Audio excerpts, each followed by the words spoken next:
धन्य महाराज जन्मले संसारी जे ध्यात्यंतरी नारायण।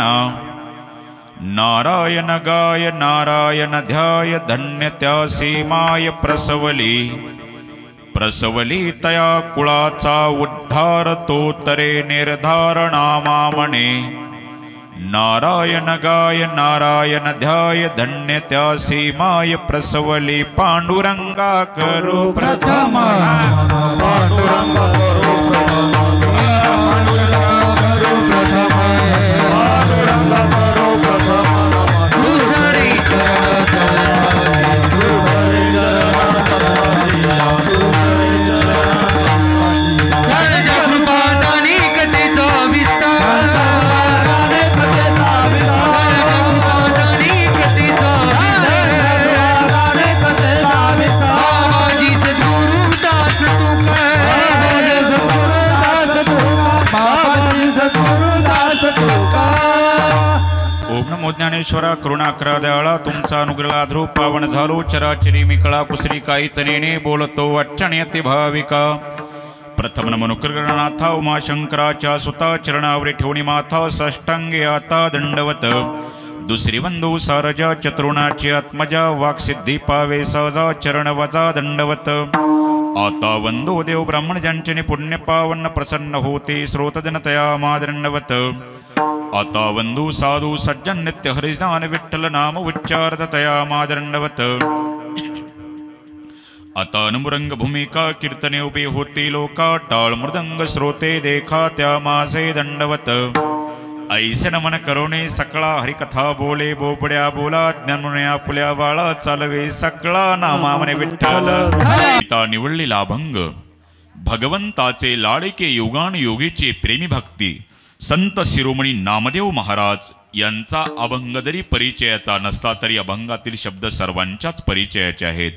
अभंगावर बोलण्यापूर्वी थोडासा परिहार। कशानिमित्त कीर्तनाचा कार्यक्रम इथं बसलेल्या भाविकांना या गोष्टीची पूर्ण कल्पना आहे तरी पण सांगणे हे वक्त्याचा आद्य कर्तव्य ठरतया न्यायानं। सालाबाद प्रमाणे आहे वर्षी परमपूज्य आदरणीय सरजुदास महाराजांच्या पुण्यतिथीनिमित्त घडवून आलेला हा भव्य आणि दिव्येश्वरी संपन्न सोहळा भागवा भागवी नाही काटकसर नाही। उत्कृष्ट असा मंडप डेकोरेशन गोड साऊंड सिस्टीम तेवढ्यात ताकदीचे भजनी मंडळी। इथं पाऊल टाकल्याबरोबर मला वाटलं नाही मी मनूरमध्ये आलो। इथं पाऊल टाकल्याबरोबर असं वाटलं प्रभू रामचंद्राच्या अयोध्येमध्ये आलो। इतकं उत्कृष्ट नियोजन गावकऱ्यांनी केलं बघा। एखाद्या श्रीमंत बापानं आपल्या एकुलत्या एक लाडक्या लेकीचं लग्न जसं थाटात लावावं तेवढ्यात थाटानं तुम्ही हा सरजुदास बाबांचा कार्यक्रम करत आहात म्हणून समस्त गावकरी मंडळीला मी कोटी कोटी धन्यवाद देतोच। पण गावकरी मंडळींच्या निमंत्रणाचा मान राखून काही श्रोत्यांनी लांबून लांबून येऊन या कार्यक्रमाचं सौंदर्य वाढवलं म्हणून आलेल्या श्रोते मायबापालाही मी गावकऱ्यांच्या तर्फे कोटी कोटी धन्यवाद देतो। सगळ्या महाराष्ट्राला जवळपास माहिती झालेलं आहे आणि माणसं यूट्यूबला हे कीर्तन चालत असतात आणि टी व्हीलाही 200-250 वेळेस कीर्तन येऊन गेले। पण मी माझा परिचय सांगत असतो माझा परिचय ऐकण्यासारखा आहे बरं का। आम्ही आहोत थोरात पण आमचं होतं थोडं आप स्वरात। हे मंडळी आहे स्वरात तुम्ही पडू नका घोरात। आपलं कीर्तन नाही कोणाच्या घरात का दारात आपलं छत्रपती शिवरायांच्या दरबारात। नाहीतर यसाल रागाच्या भरात हंसाल तोंडावर परात किंवा काढसाल गावानं वरात पण सरजुदास बाबांच्या कृपेने होऊन जाई जोरात विठ्ठल। आणि जर का कीर्तन पटत असाल बोलवा तुमच्या पण परिसरात नाहीतर घालसाल तिकडे पोरा सोरात विठ्ठल विठ्ठल। आणि आमच्या राजू भाऊ गोरे यांच्यामुळे ही तुमची माझीही झालेली ही भेट आणि त्यात मी कीर्तनही करणार नाही लेट। उघडतो माझ्या बुद्धीचं गेट कारण की आत्ताच्या युगात चालतं नेट म्हणून अभंगावरच येतो थेट विठ्ठल विठ्ठल।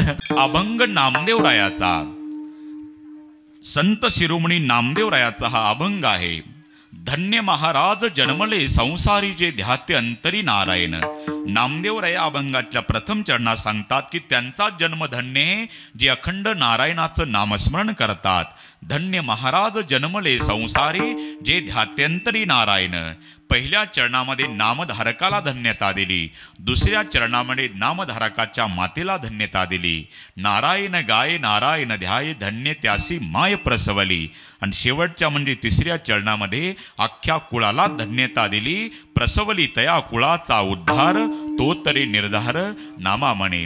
असा नामदेवरायाचा हा अभंग आहे बघा. पण एक लक्षात ठेवा बघा, अति परिचय झाला की एखाद्या व्यक्तीचं स्थानाचं महत्त्व कमी होतं.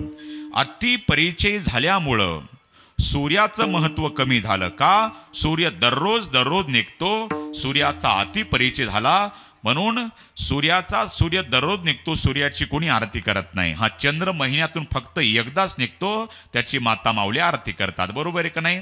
पौर्णिमेचा चतुर्थीचा चंद्र महिन्यातून एकदाच येतो. मग माता माऊल्यांची घाई होती न बरं का, उत्सुकता निर्माण होते. ती म्हणती आगा निघला का ग चंद्र? एक म्हणती मनोरकून निघला, एक म्हणती गारजकून निघला, एक म्हणती शिवूर बंगल्याकून निघला. चंद्र बघण्याची इतकी उत्सुकता का होते? का उपवास सोडायची घाई असते. 8 वाजल्यापासूनच घाई. निघला का ग चंद्र? नाही का, त्या काल निर्णयाला सांगितला असतो 9 वाजताच आणि यांची घाई 8 वाजल्यापासून. निघला का ग चंद्र? इतकी उत्सुकता का निर्माण होते? चंद्र फक्त महिन्यातून एकदा येतो, त्याला बघण्याची उत्सुकता होते. हा सूर्य दररोज निघतो, सूर्याची कोणी आरती करत नाही. म्हणून हिवाळ्याच्या दिवसात सकाळी 8 वाजता ऊन बरं वाटतं आणि उन्हाळ्यात सकाळी 7 वाजताच उन्हानं डोकं उठतं. का? अतिपरिचय झाल्यामुळं सूर्याचं महत्त्व कमी झालं. तसा अतिपरिचयामुळं सूर्याचं महत्त्व कमी झालं, काल्याचंही महत्त्व कमी झालं. नाहीतर पूर्वीचे काल्याचे कीर्तन बघा, जवळपास 5-10 खेड्यातले लोक काल्याच्या कीर्तनाला यायचे. बरोबर आहे का नाही? आता काला झाला म्हणजे हाला, आणि काला झाल्यावर जर परत महाराज गावात आला तर का आला? इतका दर्जा का खाली आला? अतिपरिचय झाला. अतिपरिचय झाल्यामुळं नाही का सूर्याचं महत्त्व कमी झालं, काल्याचं महत्त्व झालं, यातही नवल नाही. अतिपरिचयामुळं जावयाचं पण महत्त्व कमी झालं. म्हणून जावाई लांबचा असावा आणि 4-2 वर्षानंतर गावात येणारा असावा. बरं का किशोर भाऊ, जावाई बरं का लांबचा असावा आणि 4-2 वर्षानंतर मग ते जम्मू काश्मीरला ड्युटीला असतं तरी चालं. बरं का गोकुळ भाऊ, लांबचा असावा आणि 4-2 वर्षानंतर जावाई गावात येणारा असावा. त्यावेळेस बघा मग सासू फक्त नाचायची शिल्लक राहते. जावायाला माझा, जावायाला माझा, नाकाचा मोती ठेवी गावणपरी जावायाचा राखी मान. पण तो जावाई लांबचा असावा. मग बघा त्या जावायाची तरा. आता इथं गावातल्या गावातच जर जावाई असेल आणि दिवसातून सासूच्या घरी 4-4 चक्रा घालत असेल तर सासूच एक दिवस वैतागून म्हणते, इकडे रे जावाया. काय ती तांबडी बादली घेऊन तेवढी लाव नळाला. इथला दर्जा का खाली आला? अतिपरिचय झाला. विठ्ठल विठ्ठल. अतिपरिचय झाल्यामुळं बरं का जावयाचं महत्त्व, कोरोनाचं, सूर्याचं, काल्याचं विषय द्या सोडून अतिपरिचयामुळं छत्रपती शिवाजी राजाचं पण महत्त्व कमी झालं. तर काही माणसं म्हणतील महाराज तुमच्या गोळ्या संपल्या का? म्हणजे अहो शिवाजी राजाला अख्ख्या जगानं डोक्यावर घेतलं आणि तुम्ही म्हणता अतिपरिचयामुळं शिवाजी राजांचं महत्त्व कमी केलं नाही, आपण केलं. नाहीतर मी तुम्हाला प्रश्न विचारतो, जाहीर प्रश्न विचारतो. आता इथं छत्रपती शिवाजी राजांचा पुतळा आहे बघा. मी तुम्हाला असा प्रश्न विचारतो बरं का, असा एकही गाव आणि एकही तालुका जिल्हा असं नाही की जिथं छत्रपती शिवाजी राजाचा गावात चौकात म्हणा कुठंतरी पुतळा आहे. आपलं गाव भाग्यवान आहे बघा. पण बघा अतिपरिचय झाल्यामुळं कसं महत्त्व शिवाजी राजाचं कमी झालं बघा. कल्पना करा, आपण शिवाजी महाराजांच्या पुतळ्याजवळ आपण उभे आहोत आणि तितक्यात एखाद्या मित्राचा आपल्याला फोन यावा आणि त्यानं विचारावं, कुठे आहेस रे तू? ते काय म्हणतं, मी का शिवाजी पुतळ्याजवळ, शिवाजी पुतळ्याजवळ. पण काय म्हणायला पाहिजे, मी छत्रपती शिवाजी महाराजांच्या पुतळ्याजवळ आहे बघा. आता मी मग येत मला विचारलं, मी इथं गावाजवळ आलो, आमच्या राजू भाऊला फोन केला, म्हणलं मी कुठे येऊ? नाही का, ते म्हणले महाराज छत्रपती शिवाजी महाराजांच्या पुतळ्याजवळ या. बरं का, मला हे आनंद वाटला. नाहीतर काही काही म्हणतात ये शिवाजी चौकात, ये म्हणजे एकाही भाषेत म्हणतात. का? अतिपरिचय झाल्यामुळं. नाहीतर आमचा एक लातूरला मित्र आहे डॉक्टर, ते दररोज त्याची ड्युटी 11 वाजता संपल्यावर तो घरी जायचा आणि मग नेहमीप्रमाणे त्यानं एका ॲटोवाल्याला हात दिला. त्या ॲटोवाल्यानं त्याला ॲटोमध्ये घेतलं आणि त्यानं त्यानं ज्या ठिकाणी त्याने सांगितलं नेऊन सोडलं. आणि मग यानं नेहमीप्रमाणे 10 रुपये दिले. तो ॲटोवाला म्हटला नाही घेणार. 20 रुपये घे, नाही घेणार. 50 रुपये घे, नाही घेणार. अरे बाबा 100 रुपये घे, रात्रीचे वेळे 1ही रुपया घेणार नाही. झालं काय नेमकं? आणि एकाएकी रडायला लागला ॲटोवाला. झालं काय? जास्त पैसे पाहिजेत का? नाही. मग रडतो का? त्यानं सांगितलं माझी आयुष्याचे 70 वर्ष झाली या लातूरच्या रोडनं. एकही जेते म्हणतं मर्द मराठा एकही माईचा लालासा सापडला नाही. जो तो म्हणतो चल मला शिवाजी चौकात नेऊन सोड, चल मला शिवाजी पुतळ्याजवळ नेऊन सोड. पण तुझा मला अभिमान म्हटला की तू मला म्हटला छत्रपती शिवाजी महाराजांच्या चौकामध्ये नेऊन सोडा. याचा मला अभिमान वाटला. बघा एकेरी भाषेत म्हणू नये. आपण आता आपल्या राजाची किंमत कमी करतो. अहो शिवाजी राजाचं महत्व परदेशाला कळालं पण आपल्याला कळालं नाही. ती म्हणसाल महाराज कसं काय म्हणता? नाहीतर कल्पना करा 99% प्रत्येकाच्या मोटरसायकलवर छत्रपती शिवाजी महाराजांचा तो फोटो सिम्बॉल आहेच. खऱ्या अर्थानं जर छत्रपती शिवाजी राजाचं आपल्याला महत्व असतं तर ती गाडी धाब्यावर गेली नसती. का? अतिपरिचयामुळं शिवाजी राजाचं महत्व आपल्याला कळालं नाही. आपण विचार करत नाही आपल्या मोटरसायकलवर शिवाजी राजाचा फोटो आहे. राजरोसपणे आपण गाडी धाब्यावर नेतो. कोण? ज्या शिवाजी राजाला सुपारीच्या खांडाचं ज्यांना व्यसन नव्हतं त्यांचा फोटो टाकून आपण गाडी धाब्यावर नेतो. हे कुठंतरी कमी झालं पाहिजे बघा. नाहीतर आत्ताचा काळ दुसरं तुम्हाला सांगतो बघा. आता लग्न सध्या जोरात कार्यक्रम चालू आहे बघा. गावगाव लग्न चालू आहे. तुम्ही बारकाईने निरीक्षण करा बघा. आणि इथं तुम्ही उपस्थित आहेत हे माझं वाक्य ध्यान धरून ऐका. कारण की प्रत्येक लग्नामध्ये आता इकडची पद्धत मला माहिती नाही बरं का. पण मी तिकडे आमच्या तिकडे हिंगोली साईड कुठं बघा लग्न लावायची वेळ जवळ येत असते. आणि नवरदेव नवरी ज्यावेळेस स्टेजवर येतात त्यावेळेस आमच्या इकडे छत्रपती शिवाजी राजाचा फोटो ठेवतात आणि त्याला नवरदेव नवरी हार घालतात. इकडे पद्धत आहे का नाही? ती आमच्या इकडे पद्धत आहे बघा ती. तर ती बारकाईनं बघा. पण ते होतं काय तिथं? विटंबना होते काय? आता तो नवरदेव नवरींना जर खरी शिवाजी राजाची किंमत असती तर पायात ते चप्पल बूट काढून त्यांनी शिवाजी राजाची पूजा केली असती. का? तसे जोड्या सगट नवरदेव नवरी शिवाजी राजाच्या फोटोला हार घालतात. हे कुठंतरी संपलं पाहिजेत बघा. इथून पुढे तुम्ही कोणाच्या लग्नात जरी गेले जर आपल्याला दिसला तर त्याला म्हणायचं बाबा ते किती जरी नवरदेव जहागीरदार असतात ते पायातला बूट काली काढ. ती नवरी जरी किती जरी विश्वसुंदरी असती ती चप्पल काढ बाई आणि नंतर शिवाजी राजाच्या फोटोला हार घाल. ही खरी आपली संस्कृती आहे बघा. विठ्ठल हे घडतं का? अतिपरिचयामुळं शिवाजी राजाचं महत्व आपल्याला राहिलं नाही. तर कल्पना करा. अहो शिवाजी राजांचा विचार करा. शिवाजी राजांनी आपला धर्म टिकवला राजा हो. शिवाजी राजामुळं आज आपण इथे सुरक्षित आहोत आणि त्यांचा पण महत्व कमी नाही का? नका जास्त वाढवू महत्व. पण आपल्यामुळं आपल्या संस्कृतीचं आपल्या शिवाजी राजाचं महत्व कमी होऊ नये ही आपली प्रत्येकाची एका माणसाची नाही प्रत्येकाची जबाबदारी आहे बघा. नाहीतर काही माणसं म्हणतात का हो महाराज जो तो कीर्तनकार तो शिवाजी महाराज. तुम्हा महाराज लोकांना दुसरं काय कीर्तन सांगायला नाही का? म्हणजे अहो शिवाजी महाराज काय देव होते का? बा शिवाजी महाराज देव होते का नाही मला माहिती नाही. पण शिवाजी राजांमुळं आज आपल्याला देवळातला देव बघायला भेटला. हे जर कोणाचे उपकार आहेत तर हे फक्त माझ्या छत्रपती शिवरायांचे उपकार आहेत बघा. नाहीतर मान बघा म्हणून 33 कोटी देवाचे अब्जावधी मंदिर आहेत. पण एकही मंदिर नसताना प्रत्येकाच्या अंतकरणात ज्या राजानं मंदिर केलं तो राजा म्हणजे छत्रपती शिवाजी राजा आहे बघा. ज्या दिवशी शिवाजी राजाची जयंती आहे त्या दिवशी काय करायचं? शिवाजी राजाच्या पुतळ्याजवळ तरुणांनी जायचं. शिवाजी राजाच्या पुतळ्याजवळ जायचं, हात जोडायचे, आपलं मस्तक टेकवायचं, मुजरा घालायचा राजेंना आणि काय करायचं? आपल्या खिशामध्ये हात घालायचा. मी म्हणत नाही पैसे काढायचे. मग आपल्या खिशामधले व्यसन काढायचे आणि राजेंच्या पायावर टेकवायचं. राजे मी मेलो तरी चालेल पण आयुष्यात व्यसन करणार नाही. याला म्हणावं खरी शिवजयंती बघा. तर म्हणतात माणसा मला का हो महाराज तुमचेच काय महाराज लोक सांगतात शिवजयंती 19 फेब्रुवारीला साजरी करा. कोणी म्हणतं 23 मार्चला करा आणि कोणी 3 तारीख सांगतं. मग शिवाजी राजे काय तीनदा जन्माला आले होते का? आम्ही जयंती कशी साजरी करायची? मी सांगतो तशी जयंती तुम्ही आजपासून साजरी करा बघा. छत्रपती शिवाजी राजाची जयंती तुम्ही 19 फेब्रुवारीलाही साजरी करू नका आणि 23 मार्चलाही साजरी करू नका. मग अरे माझ्या राजाची जयंती दररोज साजरी केली तरी कमीच आहे बघा. नाहीतर विचार करा, ज्याला स्त्री मैत्रीण म्हणून कळाली तो राधेचा श्याम झाला, ज्याला स्त्री पत्नी म्हणून कळाली तो सीतेचा राम झाला, ज्याला स्त्री बहीण म्हणून कळाली तो मुक्ताईचा ज्ञानोबा झाला, आणि ज्याला स्त्री आईच म्हणून कळाली तो जिजाऊचा शिवबा झाला. म्हणून मातृवर्गाला वाटत असल आमच्या पोटी छत्रपती शिवाजी राजे जन्माला यावे, याच्याकरता आईचे संस्कार फार महत्वाचे दादा हो. जे काय चाललं ते फक्त आईच्या संस्कारावर चाललं बघा. म्हणून मुलगा किती जरी बिघडला हे फक्त आईच्या संस्कारावर असतं बघा. म्हणून छत्रपती शिवरायांचं महत्व परदेशातल्या लोकांना कळालं, पण आपल्याला कळालं नाही दादा हो.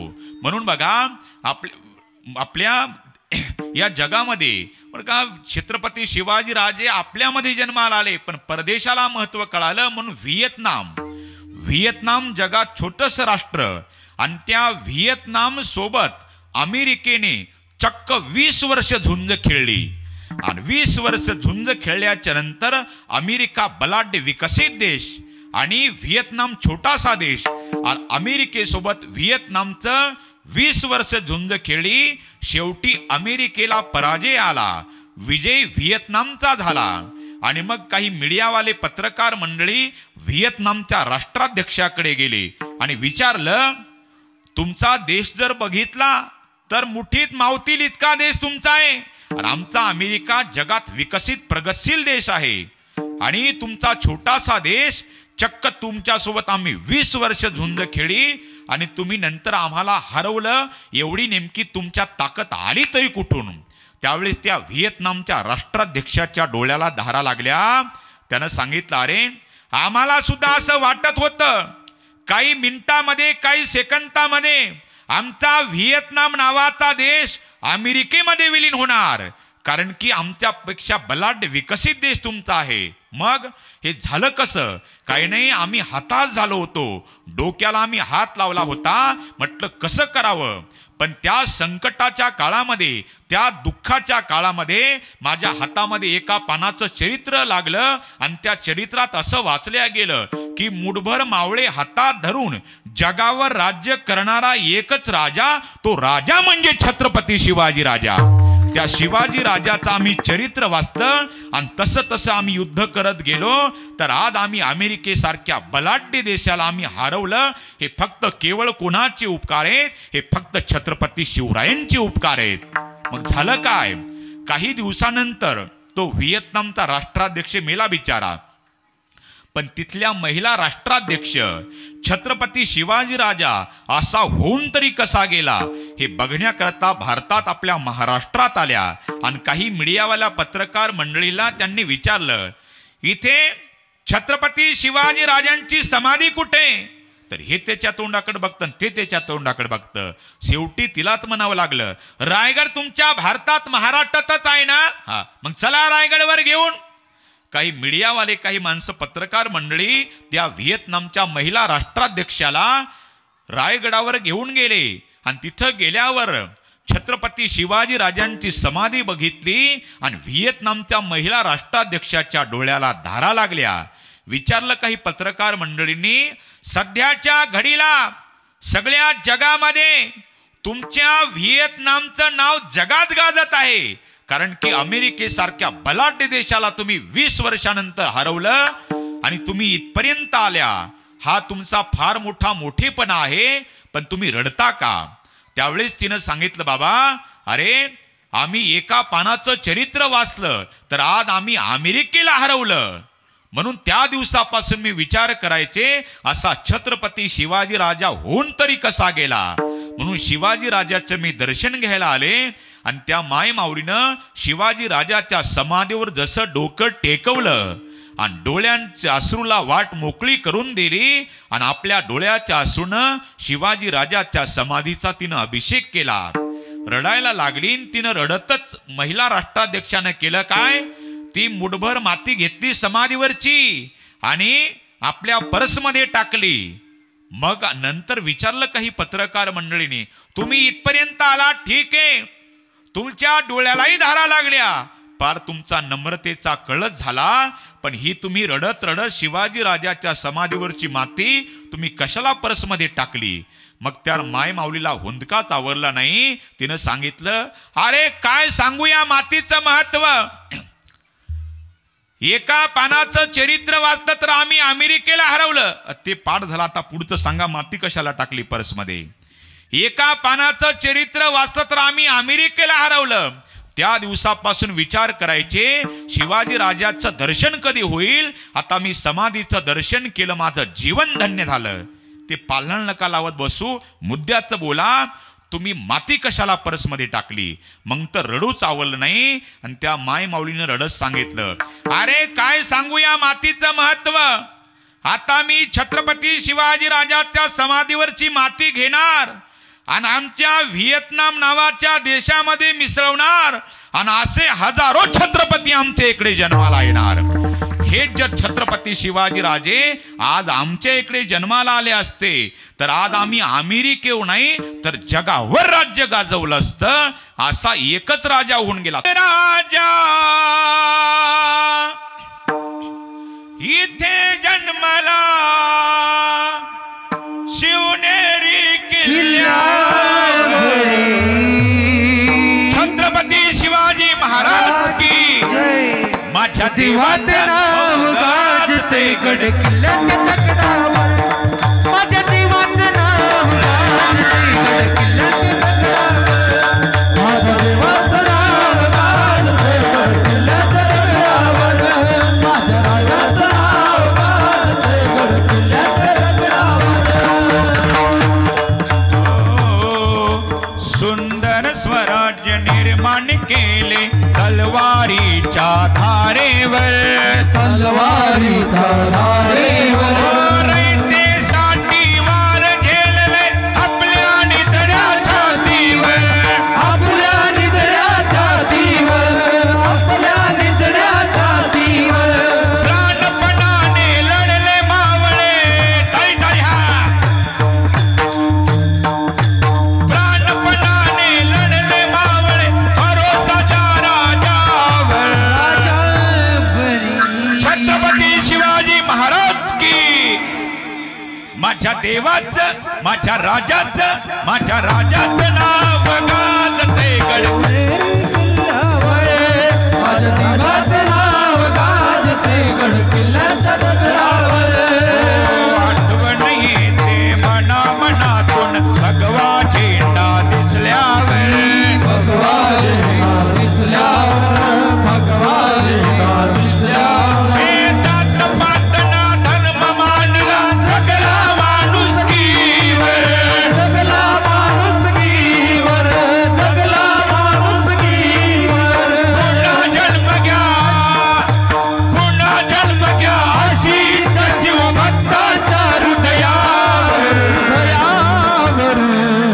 माझ्या देवाचं, माझ्या राजाचं, माझ्या राजाचं नाव गाजते गड किल्ल्याच्या दगडावर. माझ्या देवाचं नाव गाजते गड किल्ल्याच्या दगडावर. माझ्या देवाचं नाव गाजते गड किल्ल्याच्या दगडावर. माझ्या राजाचं नाव गाजते गड किल्ल्याच्या दगडावर. माझ्या राजाचं नाव गाजते गड किल्ल्याच्या दगडावर. माझ्या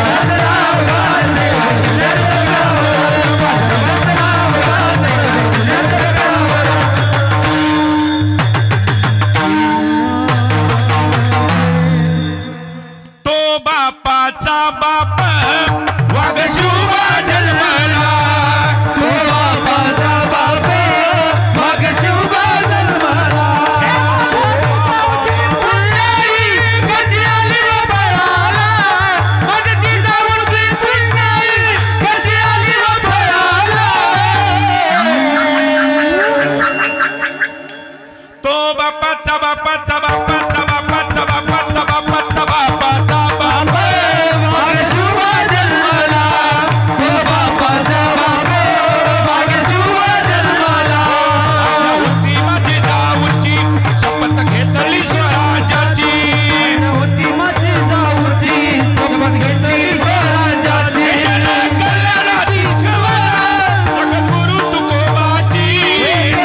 बघा. बघा, तुम्ही छत्रपती शिवाजी राजाचं नाव घेतल्यावर टाळ्या वाजल्या, मला आनंद वाटला बघा. अहो, छत्रपती शिवाजी राजाचं नाव घेतल्यावर टाळ्या तर वाजल्याच पाहिजेत महाराज, नव्हे तर आपल्या अंगावर काटा उभा राहायला पाहिजेत. आणि ज्याच्या अंगावर काटा उभा राहत नसेल त्याचा सगळ्यांनी मिळून काटा काढला पाहिजेत. बरोबर आहे का नाही? अहो, शिवाजी राजांमुळे आपण सुरक्षित आहोत, पण अति परिचयामुळं शिवाजी राजांचं महत्त्व आपण कमी केलं. पण अति परिचयामुळं इथं जावयाचं, कोरोनाचं, सूर्याचं, काल्याचं महत्त्व कमी झालं, यातनं नाही. अति परिचयामुळं शिवाजी राजाचं पण महत्त्व कमी झालं. आता या आपल्या मुद्द्यावर, अति परिचयामुळं या नरदेहाचं महत्त्व पण आपल्या संपून गेलं बघा. म्हणून काहींना नरदेह मिळाला तर काहींना कळाला, काहींना कळाला तर काहींना मिळाला, काहींना कळाला नाही मिळाला नाही, काहींना कळालाही मिळालाही. तुम्हा आम्हाला नरदेह मिळाला पण आपल्याला कळाला नाही. वास्तविक पाहता देवाने आपल्याला नरदेह दिला तरी कशा करता? देवी दिला दे भजन घुमटा, देवी दिला दे भजन घुमटा, देवी दिला दे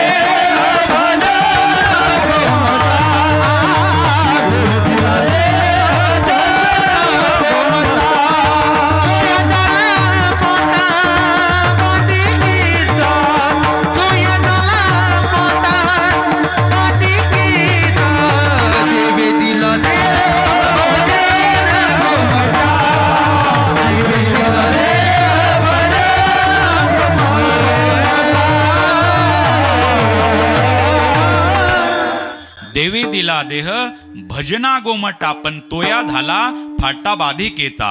म्हणून चष्म्या करता डोळे का डोळ्या करता चष्मा, टोपी करता डोकं का डोक्या करता टोपी, पाया करता जोडे का जोड्या करता पाय, माणसा करता सदरा का सदऱ्या करता माणूस. अज्ञान माणूसही डोळे झाकून सांगतो महाराज, चष्म्या करता डोळे नाही, डोळ्या करता चष्मा आहे. टोपी करता डोकं नाही, डोक्या करता टोपी आहे. जोड्या करता पाय नाही, पाया करता जोड्या आहेत. सदऱ्या करता माणूस नाही, माणसा करता सदरा आहे. तसा देहा करता परमार्थ नाही, तर परमार्था करता आपला देह आहे.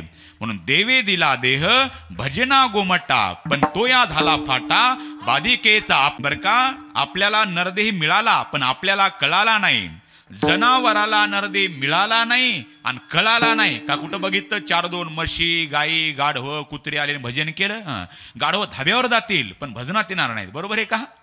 त्यांना नरदेह मिळाला, तुम्ही का हसता बघा, मी गाढवाचं म्हणतो बघा. त्यांना नरदेह मिळाला नाही आणि त्यांना कळालाही नाही. आपल्याला मिळाला, आपल्याला कळाला नाही. बरं का, बरं का, साधू देवतादिकांना नरदेह मिळाला नाही, त्यांना फक्त कळाला. म्हणून स्वर्गाची देव इच्छा प्राप्त करतात. स्वर्गीचे अमर, ओ स्वर्गीचे अमर इच्छिताती देव, मृत्युलोकी व्हावा जन्मावा, मृत्युलोकी व्हावा जन्मावा. स्वर्गीचे अमर इच्छिताती देव, मृत्युलोकी व्हावा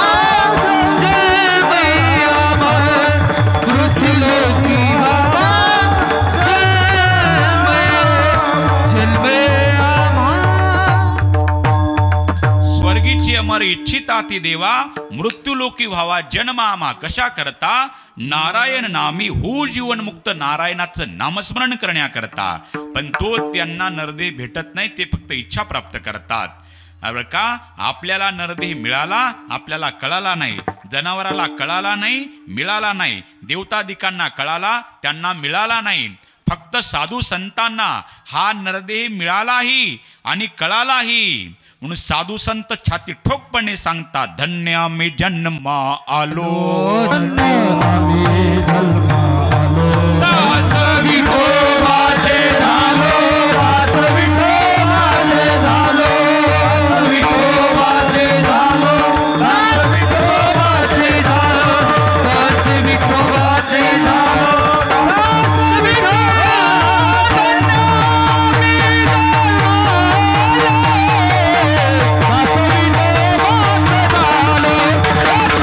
Oh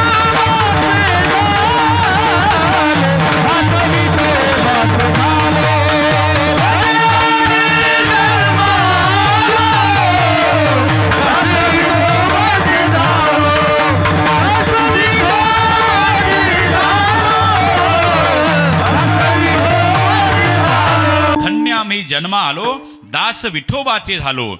साधू संतांना नरदेह मिळालाही आणि कळालाही. देवतादिकांना नरदेह कळाला पण त्यांना मिळाला नाही. म्हणून स्वर्गीचे अमर इच्छिता ती देवा मृत्यूलोकी हवा जन्मामा. पण कशा करता? नारायण नामी हो जीवन मुक्त.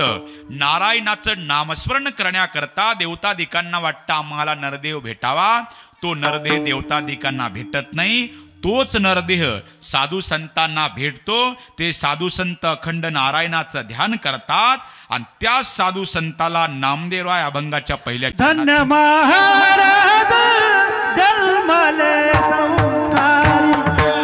धन्य महाराज जन्मले संसारी.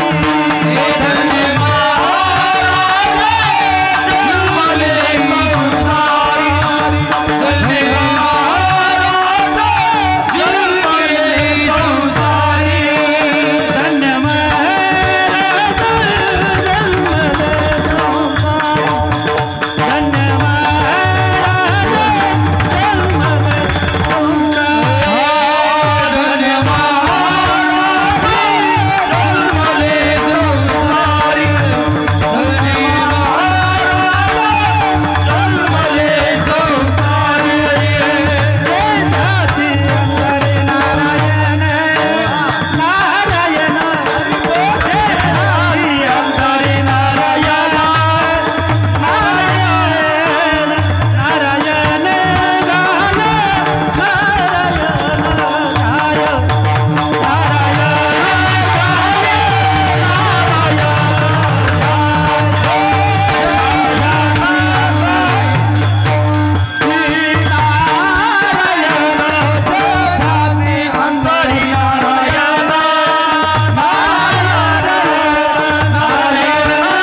बस धन्य महाराज जन्मले संसारी. जे ध्यात्यंतरी नारायणे, जे अखंड नारायणाचं ध्यान करतात त्या नामधारकाला नामदेवराय पहिल्या चरणात धन्यता देतात. धन्य महाराज जन्मले संसारी. जे ध्यात्यंतरी नारायण नामधारकाला धन्यता देतात. यात नवल नाही. धन्य त्याची माय प्रसवली. धन्य त्याची माय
नारायण गाय नारायण ध्याय.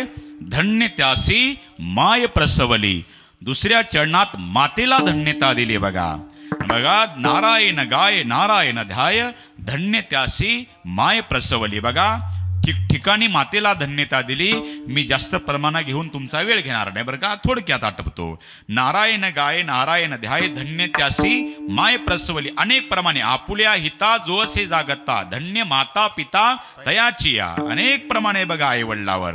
बघा लेकुराचे हित वाहे माऊलीचे चित्त. प्रत्येक ठिकाणी मातेला धन्यता दिली. प्रसवली तया कुळाचा उद्धार, तो तरी निर्धार नामा म्हणे. प्रत्येक ठिकाणी आईला धन्यता दिली बघा. अनेक अभंगे दादा का आई इतकं जगात पात्र मोठं कोणतं नाही. म्हणून नारायण गाय नारायण ध्याय धन्य त्यासी माय प्रसवली.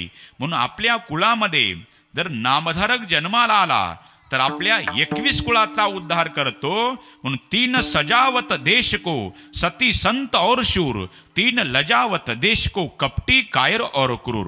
म्हणून नामधारकाला धन्यता दिली दुसऱ्या चरणामध्ये. म्हणून कारण की नामा इतकं जगात कोणतं मोठं नाही. म्हणून नारायण गाय नारायण ध्याय धन्य त्यासी माय प्रसवली. मातेला धन्यता दिली दादा हो. आई इतकं सांगू का, आईवर किती पिढ्यानपिढ्या जरी बोललं तर आईवरचं बोलणं संपणार नाही. आपण संपून जाऊ, पण आई एक असा विषय आहे, तो अंतकरणाच्या पलीकडला विषय. साक्षात देव जरी बसला वर्णन करायला, देवालाही वर्णन करता येणार नाही इतकं आई वडिलांचं पात्र जगात मोठे बघा. आणि तुम्ही आपण आहोत हे कोणाची कृपा आहे आपल्यावर? आई वडिलाचीच आहे महाराज. देव प्रत्येकाच्या घरात जाऊ शकत नाही, प्रत्येकाची देव सेवा करू शकत नाही, प्रत्येकाची देखभाल करू शकत नाही. म्हणून देवानं काय केलं, आणि आई आणि वडील हे आपल्याकरता 2 दैवत दिले. म्हणून बरं का, आई वडिला इतकं जगात पात्र मोठं कोणतं नाही. पण त्या आई वडिलाचीच मुलं जर सेवा करत नसतील तर काय फायदे महाराज. म्हणून विचार करण्यासारखी गोष्ट आहे. म्हणून ज्याची आई गेली त्यानं समजावं जगातला सुखाचा समुद्र आटला. तुम्ही स्वकर्तृत्वाने तुम्ही महाराष्ट्रभर फिरा, पाया पडणारे तुम्हाला माणसं भेटतील, पण तुमचं मस्तक ज्या मायबापाच्या पायावर टेकवायचं ना, ते पाय नसतील तर काहीच उपयोग नाही. म्हणून ढगाड गेलेला सूर्य किंवा चंद्र परत दिसल, पण मातेआड गेलेले आई वडील परत दिसत नाहीत. म्हणून कौन सी है वो जी चीज जो यहाँ नहीं मिलती, सब कुछ मिल जाता है लेकिन माँ नहीं मिलती. बरं का, म्हणून आई इतकं पात्र मोठे दादा. म्हणून डोळे मिटून प्रेम करते ना दादा, तिला कदाचित प्रियसी म्हणता येईल. डोळे मिटून प्रेम करते ना दादा, तिला कदाचित प्रियसी म्हणता येईल. डोळे वटारून पण प्रेमच करते ना, तिला कदाचित बायको म्हणता येईल. पण डोळे मिटेपर्यंत जी प्रेम करते ना, तिला फक्त आईच म्हणता येईल. सबसे बड़ी है माँ से बढ़कर कोई नहीं, वो देती है दुआ. आई इतकं जगात पात्र मोठं कोणतं नाही. महाभारतामध्ये ज्यावेळेस अभिमन्यू गेला त्यावेळेस सुभद्रा रडायला लागली, आणि मग भगवान श्रीकृष्ण समजूत घालतात, रडू नको सुभद्रे, अर्जुना सारख्या वीराची बायको आहेस तू, पंडू राजाची सून आहेस, आणि भगवान श्रीकृष्णाची बहिणी सुभद्रे, तुला रडणं शोभत नाही. दादा हे सर्व नाते मला पाठ येत रे, पण मी का रडते ऐकून घे. अरे अर्जुना सारख्या वीराची मी बायको नाही रडत, मग पंडू राजाची सून नाही रडत, मग अरे भगवान श्रीकृष्णाची बहीण नाही, मी अभिमन्यूची माय रडते. तुला नाही कळल, तुझ्या पोटी असा तू कुणाची तरी आई हो, आणि तुझ्या पोटी मुलगा येऊ दे, तू युद्धात मरू दे, मग कळल तुला आईचं काय प्रेम असतं. किंबहुना धनुर्धरा जो मातीची आई उदरा, तो मातेचा सोयरा केतुला पा. म्हणून आई इतकं जगात पात्र कोणतं मोठं नाही दादा हो. म्हणून बरं का, विचार करा, आईचं प्रेम तितकंच आहे आणि वडिलांचं प्रेम तितकंच आहे बघा. पण एका नाण्याच्या 2 बाजू आहेत. वडिलांनी काय घोडं मारलं का? अरे वडिलांचं एक काकण प्रेम जास्त आहे आईपेक्षाही. पण आई समाजाला दिसली, आईचं प्रेम समाजाला दिसलं, बापाचं प्रेम झाकून राहिलं. नाहीतर विचार करा, आई ज्यावेळेस आपल्या मुलाला घेताना आपल्या कडेवर घेते का? आईला वाटतं मी बघते ते माझ्या मुलानं बघितलं पाहिजे. पण बाप घेताना कधी आपल्या मुलाला खांद्यावर घेतो का? बापाला वाटतं मला दिसत नाही ते माझ्या मुलाला दिसलं पाहिजे. पण तुमचा सेन काढणारा बाप असू द्या, फाटकं धोतर फाटकी बंडी घालणारा बाप असू द्या, पण आपला मुलगा एसीच्या गाडीमध्ये लाल दिव्याच्या कारमध्ये घरी आला पाहिजेत असं उरासी स्वप्न बाळगणारा फक्त बापच असतो बघा. म्हणून बापालाही समजून घ्या. म्हणून तुम्ही या जगामध्ये तुम्हाला कुणाला घाबरा नाही तर नका घाबरू. फक्त जगात तुम्ही दोघाला घाबरत जा. कोणाला? एक बापाला आणि दुसरं पापाला. जो बापाला घाबरला त्याचा संसार सफल झाला, आणि जो पापाला घाबरला त्याचा परमार्थच सफल झाला. बाकी वेगळा परमार्थ करायची गरज नाही. म्हणून बरं का, भगवान श्रीकृष्ण बाजूला गेल्याच्या नंतर इकडे देवकी माता रडल्या, यशोदा माता रडल्या, सगळ्या जगाला दिसल्या. पण त्या धोधो पावसामध्ये वसुदेवानं आपल्या डोक्यावर भगवान श्रीकृष्णाला घेतलं, तोंडामध्ये पाणी केलं, तरी ती टोकरी खाली ठेवली नाही. त्या वसुदेवाचं कुठं प्रेम कमी झालं? विचार करा. प्रभू रामचंद्र वनवासात गेल्याच्या नंतर कौसल्या, सुमित्रा, कैकेयी तिघी माता रडल्या, सगळ्या जगाला दिसल्या. पण प्रभू रामचंद्र वनवासात गेल्याच्या नंतर 6व्या दिवशी 6व्या रात्री प्रभू रामचंद्राचं 6 वेळेला नाव घेऊन दशरथ राजानं प्राण सोडला. त्या दशरथ राजाचं कुठं प्रेम कमी होतं? फक्त इतकाच फरक आहे, आईचं समाजाला दिसतं, बापाचं झाकून असतं. नाहीतर मंदिरामध्ये बघा ती ज्योत पेटलेली असते, वात असते ना समई पेटलेली, ती पेटलेली समई असते ना ज्योत, तसं दिसणारं प्रेम ते आईचं त्या ज्योतीसारखं असतं, वातीसारखं. ती ज्योत पेटलेली माणसं म्हणतात, बघा कशी ज्योत पेटली समईत, ती कशी ज्योत पेटली. तसं दिसणारं प्रेम आईचं आहे. पण तुम्ही त्या समईजवळ जा आणि समईला हात लावा, चटका लागली एवढी तपलेली असते. माझा दृष्टांत संपला. बर का? दिसणारी ज्योत हे आईचं प्रेम आहे, पण तापलेली समई हे बापाचं प्रेम आहे. तर विचार करा, ज्या वेळेस मुलगा पास होतो, सगळे म्हणतात पेढे द्या मला, पेढे दे. पेढे देणारी आई सगळ्या गावानं पेढे वाटणारी आई दिसते. पण तो बाप मोलमजुरी करून आपल्या मुलाकरता ते पेढे घेऊन आणणारा बाप वेगळा असो, पण तो जगाला दिसत नाही, नाही का? तिकडे प्रसूतीच्या वेळेला आईचं प्रेम आणि बापाचं प्रेम, आईचं तर 1 काकण जास्तच आहे बापापेक्षा आणि बापाचं आईपेक्षा, पण यामध्ये आपण तुलना करू शकत नाही. इकडे पंढरपूरचा पांडुरंग परमात्मा बघा, कोणाकरता आला पंढरपूरचा पांडुरंग परमात्मा? पुंडलिकरायाने आईवडिलाची सेवा केली, त्या सेवेचं प्रतीक म्हणून आजही भक्त पुंडली करता तो विटीवरचा पांडुरंग परमात्मा 28 युगापासून उभा आहे. कशामुळं? आईवडिलाची सेवा करतो, नंतर तुझ्याकडे बघतो पांडुरंगा. इतकं आईवडिलाचं जगात पात्र मोठं आहे बघा. पण विचार करा, नाहीतर तुम्ही तुमचे माता माऊल्यांचे अनुभव असतील बघा. ज्यावेळेस बाळणपणाची ती वेळ होत असते, ती माय माऊली दवाखान्यामध्ये गडबडा लोळते. डॉक्टर येतात आणि घरमालकाला म्हणतात, सांगा पाटील काय करू? एकतर तुमची बायको जगाल, नाही तुमचं लेकरू जगाल. परिस्थिती मोठी अवघड आहे, लेकरू पोटात आडवा आलंय, सांगा लवकर, वेळ कमी आहे. तो पाटील सांगतो, डॉक्टर साहेब एक काम करा, लेकरू मेलं तर मरू द्या, पण माझी बायको वाचवा. तो डॉक्टर तेवढ्यावर थांबत नाही, त्या माय माऊलीकडे जातो. मावशी, मी कुणीकडून डॉक्टर झालो मलाही माहिती नाही, मी पण तुमच्यासारख्या एका आईच्या पोटी जन्माला आलो, पण मोठी परिस्थिती अवघड आहे बघा. पोटात लेकरू आडवा आलेलं आहे आणि तुम्हाला जर जगायचं असेल मावशी, तर तुमच्या लेकराचे तुकडे तुकडे तुकडे करून बाहेर काढावे लागतात. आणि लेकरू जर वाचवायचं असेल तर तुम्हाला मरावं लागतं. सांगा काय करू? वेळ कमी आहे. ती मावशी म्हणती, डॉक्टर साहेब ऐकाल का हो माझं? सांगा, त्याच्याकरताच विचारतो. डॉक्टर साहेब, आमच्या घराण्याची अशी परंपरा आहे बघा, 5वीच्या दिवशीच लेकराच्या गळ्यात माळ घालतात. ही माझ्या गळ्यातली माळ माझ्या आजीनं घातली. माझी आजी मेल्याला आज 10 वर्ष झाले डॉक्टर साहेब. मी माझ्या मेलेल्या आजीची शपथ घेते आणि माझ्या तुळशीच्या माळाची शपथ घेते. डॉक्टर साहेब, मी मेले तरी मरू द्या, पण माझ्या कुळाचा दिवा वाचवा. याचं नाव आई बघा. म्हणून त्या आई वडिलाला तुम्ही समजून घ्या. आजचं कीर्तन संपलं. कुणा मुलात जर आई वडील नसतील, वृद्धाश्रमात कुणाचे आई वडील असतील, आजचं कीर्तन संपलं की तुम्ही बायकोच्या खोलीत जा, अंधाऱ्या खोलीमध्ये, आणि बायकोच्या पाया पडा. ती म्हणाल, काय डोकं फिरलं का? डोकं ध्यानावर आलं म्हणावं माझं. मग मी माझ्या मायबापाला वृद्धाश्रमातून घरी आणतो म्हणावं. ती म्हणाल, घरी आणा, पण मी घरात ठेवणार नाही, जर्सी गाईच्या गोठ्यात ठेवतो म्हणावं. अरे, ज्या मायबापानं उसनं पासनं करून तळहाताच्या फोडासारखं आपल्याला सांभाळलं, त्या मायबापाला तुम्ही जर्सी गाईच्या गोठ्यात जनावर दाटी वाटीला बांधा, एक कोपरा रिकामा ठेवा, तुम्ही अंथरून पांघरून नका, पोते टाकात मायबापांना आणि मायबापाला तिथे गोठ्यात ठेवा.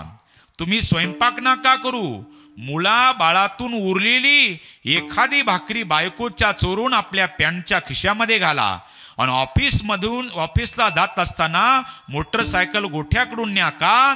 जसे भुकेनं व्याकुळ झालेले जनावर बघतात आमचा मालक आम्हाला चारा टाकायला कसा येईल, तसे भुकेने व्याकुळ झालेले मायबाप विचार करतील आमचा लेक आम्हाला भाकर घेऊन कधी येईल. तुम्ही मोटरसायकल तुम्ही गोठ्याच्या पुढे उभी करा, तुम्ही नका उतरू, तुमची खिशातली चपाती काढा आणि तुम्ही गोठ्यात फेका. तुमचं काम झालं, तुम्ही निघून जा. ती भाकरी गव्हाणीत पडली का शेणात पडली बघू नका. आता तुमच्या मायला दिसत नाही, ती घुसत त्या भाकरीपर्यंत येईल आणि ती भाकर शेणानं भरलेली पदरानं पुसून काढल, त्याचे 2 भाग करल, त्याचा बुगा करल, त्यात पाणी टाकल, भाजी नाही. आणि माय बाप घास खाता गणित. माय म्हणाल का हो, आपण तिकडे वृद्धाश्रमात आपण 4 वर्ष होतो, ते खाकी कपड्यावाले आपल्याला गरम चपात्या द्यायचे, इथं दादा आपल्याला फेकून भाकर वाढतो. त्यावेळेस तो म्हातारा म्हणतो, म्हातारे असा अभद्र बोलू नको. 4 वर्ष होतो आपण त्या वृद्धाश्रमात, ते बिचारे खाकी कपड्यावाले आपल्याला गरम चपात्या द्यायचे. पण खरं सांगू, त्या गरम चपात्यात जो मला आनंद वाटत नव्हता ना, तो माझ्या फेकलेल्या दादाच्या भाकरीत वाटतो का. भाकर माझ्या दादानं दिली म्हणल, भाकर माझ्या लेकानं दिली म्हणल, भाकर माझ्या मुलानं दिली म्हणल. अरे तुम्ही कुत्र किती प्रेमानं सांभाळा, एक दिवस तुम्हाला चावल्याशिवाय राहणार नाही. माय बापाला फेकून भाकरवाडा आशीर्वाद दिल्याशिवाय मरणार नाही. विठ्ठल विठ्ठल. माय बापाचं असताना महत्व करत नाही, गेल्याच्या नंतर असताना आईवडिलाचं महत्व कळत नाही. आणि गेल्यावर किती मोठा फोटो बैठकीमध्ये लावा, एकदा आई वडील गेले ना वाड्याचं वजन निघून जातं. आई वडील हे घराचं मांगल्य आहे, अस्तित्व आहे बघा. म्हणून स्वामी तिन्ही जगाचा आई विना भिकारी. म्हणून आई वडिला इतकं जगात पात्र मोठं कोणतं नाही. म्हणून नारायण गाय नारायण ध्याय, धन्य त्यासी माय प्रसवली. अहो ज्ञानोबारा इतकी समाधी घेतली, पण धन्य धन्य दयाते कुशी ज्ञानदेव जन्मले. ज्ञानोबारांचे लहानपणी आईवडील सोडून गेले, पण धन्यता मायबापाला भेटली. पांडुरंगाच्या डोळ्याला धारा लागल्यान म्हटले, धन्य धन्य दयाते कुशी ज्ञानदेव जन्मले. इतकं जगात आई वडिलाचं इतकं मोठं पात्र बघा. म्हणून आई वडिलाची सेवा करा. आजचं कीर्तन संपलं की आपले आई वडील सांभाळायला विसरू नका दादा हो, बरं का. तुम्ही म्हणसाल महाराज तुम्ही इतके रडू सांगता, बरं का. आता तर आम्ही आई वडील सांभाळतो यात नवल नाही महाराज. आणि आई वडील माणूस कधी सांभाळतं बघा, हे सांभाळायची गरज नाही, ते रक्तातला गुण आहे. आता आपण आपले आई वडील जर सांभाळले तर आपली मुलं आपल्याला सांभाळतात, बरोबर आहे का नाही. आता सांभाळायची गरज नाही. माझ्या आई वडिलांनी माझ्या आजोबाची इतकी सेवा केली बघा. अहो माझ्या आजोबाला 80 पार 90 जवळ वळी झालं होतं, आणि दुधाचा काला खाल्ल्यामुळे संडास होत नव्हती, तर आमच्या आईनं असं हाताला धरावं आणि आमच्या वडिलांनी हातांनी संडास करावी, ही माझ्या डोळ्यांना बघितलं, बरं का. आणि मी त्यांनी त्यांच्या आईवडिलाची सेवा केलेली मी माझ्या डोळ्यांना बघितलं. मग मला वाटणार नाही का आईवडिलाची सेवा करावी म्हणून तसं आपण आपल्या आईवडिलाची सेवा करा आणि ती आपल्या मुलाला दाखवा.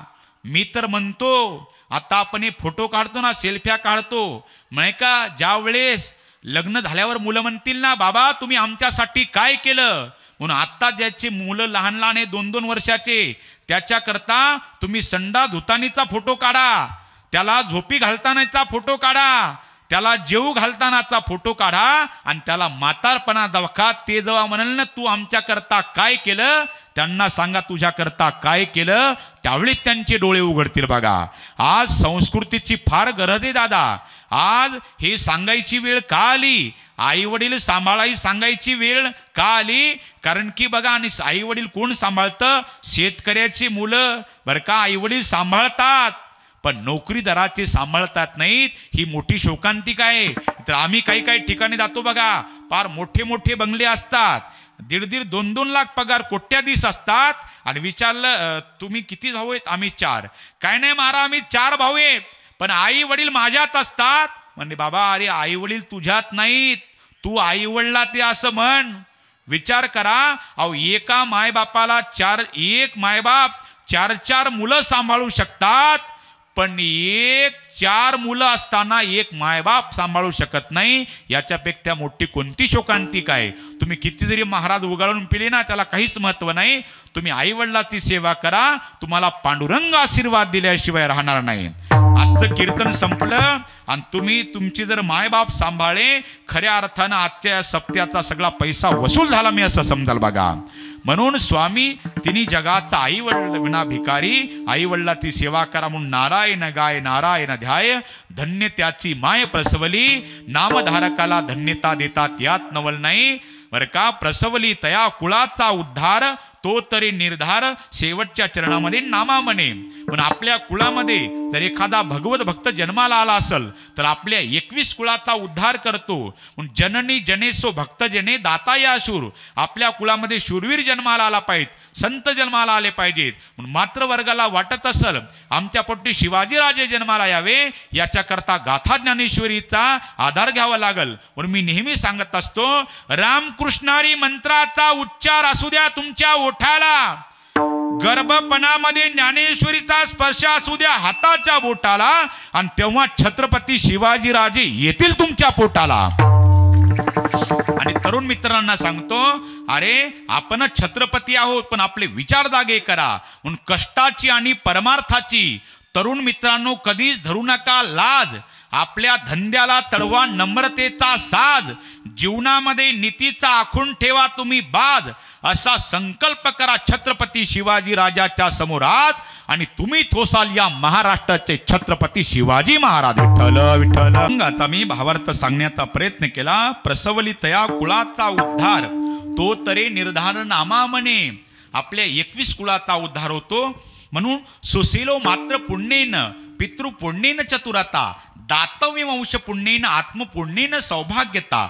सिलवान मुलगा जन्माला आला, आई बरं का, सिलवान मुलगा जन्माला आला, आईचं पुण्य, सुशीलो मात्र पुण्येन, पितृपुण्येन चतुरता.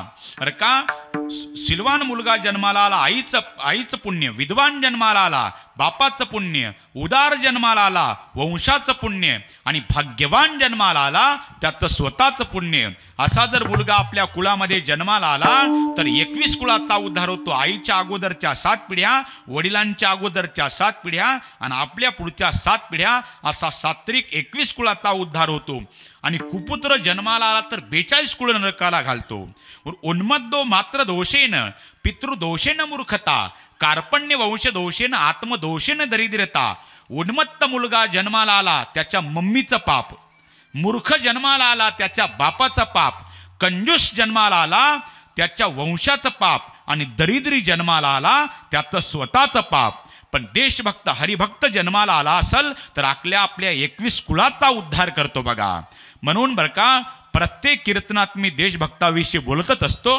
ते बोलतो, पण फक्त एकदा सांप्रदायिक नियमाप्रमाणे सगळ्यांनी आपले हात वर करा आणि मोठ्या प्रेमानं, बरं का, मोठ्या प्रेमानं आपल्याला भजन करायचं बघा.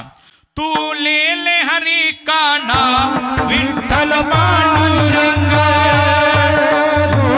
हरी राम विठ्ठल पांडुरंग.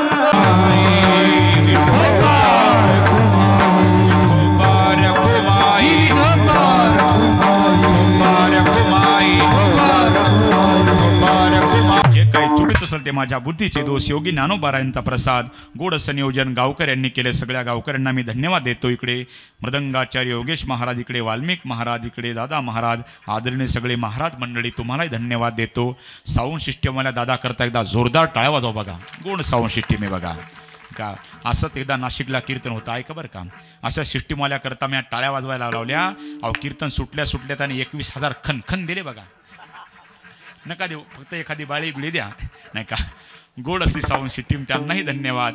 इकडे ज्यांनी मला हे निमंत्रण दिलं, सौजन्य आहे आमचे बाळूबाबा, त्यांनाही धन्यवाद. त्यांचे चिरंजीव संतो दादा असतील, त्यांचे बंधू असतील, आणि त्यांच्या वतीनं आमचे राजू दादा गोरे यांनी मला निमंत्रण दिलं. त्यांनी मला फोन केला. आणि इकडे आदरणीय गुरुस्थानी असणारे असे सर्वानंद बाबांच्या चरणी मी नतमस्तक होतो. एकदा बाबाकरता जोरदार टाळ्या वाजव बघा. मोठ्या अंतकरणानं माझ्या कीर्तनात बसले, बाबांच्याही चरणावर नतमस्तक होतो. पहिल्यांदा बाबांनीच मला आणलं होतं गावात नाही का. त्याला 4-5 वर्ष होऊन गेले बघा. मी त्याच वेळेस म्हणलं होतो मी पुन्हा येईल. मागे एकदा आलो ना आता एकदा आलो, तीनदा आलो, आता पुढं बघू आता, बरोबर आहे की नाही? ते पण तीनदा आले होते आणि मी पण तीनदा आलो, आता पुढचं बघू आपण पुढचं, नाही का? असो, गोड असं नियोजन केलं. इकडे देशभक्तांचे किशोर भाऊराव त्यांनाही धन्यवाद, ते गोकुळ भाऊ असतील त्यांची मित्र कंपनी त्यांनाही धन्यवाद देतो. आणि ही झालेली सेवा माझे गुरुवारे वेदांताचार्य अर्जुनजी महाराज लाडगुरुजी, परमपूज्यने शंकरजी महाराज पांचाळ गुरुजी आणि गुरुवारी रामायणाचार्य रामरावजी महाराज ढोक यांच्या चरणी सेवा समर्पित करतो. आणि मला इथपर्यंत पोहोचवणारे, मागच्या महिन्यात माझं नांदेडला ज्यांच्याकडे रामकथा होती असे माझे परममित्र विष्णुभाऊ आवा तिरक हे नांदेडवरून मला इथपर्यंत घेऊन आले, त्यांनाही धन्यवाद देतो. जितनी मेहरबानियाँ आप लोगों ने मुझ पर की उतनी तो मेरी औकात नहीं है, कृपा है सरजुदास बाबा की वर मुझ में ऐसी कोई बात नहीं है. अशी सरजुदास बाबाच्या चरणी मी अशी प्रार्थना करतो, हा सप्ताह चंद्र सूर्य असेपर्यंत टिकून राहावा. झालेली सेवा पुनश्च इथंच पूर्ण विराम देतो. ज्ञानेश्वर माऊली विठ्ठल, जय जय विठ्ठल.